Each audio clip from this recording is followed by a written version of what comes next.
Do you feel lucky? Being good at something and having a passion for it are essential to finding the element. But they're not enough. Getting there depends fundamentally on our view of ourselves and of the events in our lives. The element is also a matter of attitudes. When 12-year-old John Wilson walked into his chemistry class at Scarborough High School for boys on a rainy day in late October 1931, he had no way of knowing that his life was about to change completely. The crux of the experiment that day was to show how heating a container of water would bring oxygen bubbling to the surface, something students at this school and at schools all around the world had been doing for a very long time. The container the teacher gave John to heat, however, was not like the containers students everywhere had used.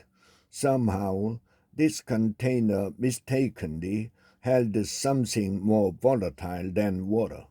It turned out that the container had the wrong solution because the laboratory assistant had been distracted and put the wrong label on the bottle.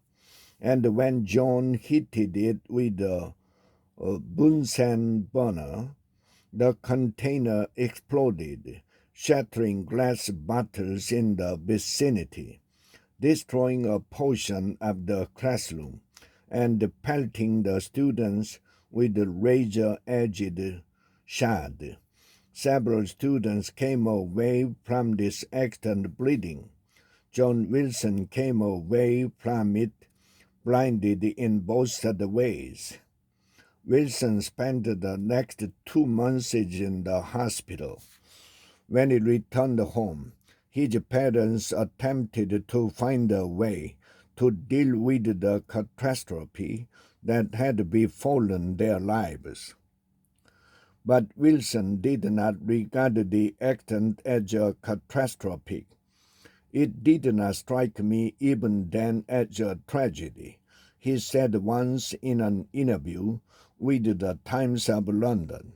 He knew he had the rest of his life to live, and he did not intend to live it in an understated way. He learned Braille quickly,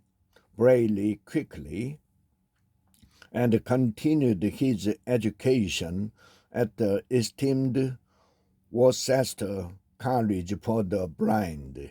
There he not only excelled as a student, but also became an accomplished rower, swimmer, actor, musician, and orator. From Worcester, Wilson studied law at Oxford, away from the protected environs of a school set up for blind students. He needed to contend with a busy campus and the very active street in the vicinity. Rather than relying on a walking stick, though, he relied on an acute sense of hearing and what he called his obstacle sense to keep him out of harm's way. At Oxford, he received his law degree and set out to work for the National Institute for the Blind. His real calling, however, was still waiting for him. In 1946, Wilson went on a fact-finding tour of British territories in Africa and the Middle East.